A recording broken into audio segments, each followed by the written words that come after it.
Hindi mo maintindihan kung ba't ikaw ang napapadripan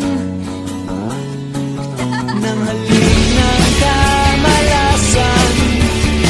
Ginapang mong marahan ng hagdanan para lamang makidlatan sa kaitaas-taasan. Ngunit kaibigan, huwag kang magpapasindak. Kaibigan, easy lang sa iyak. Dahil wala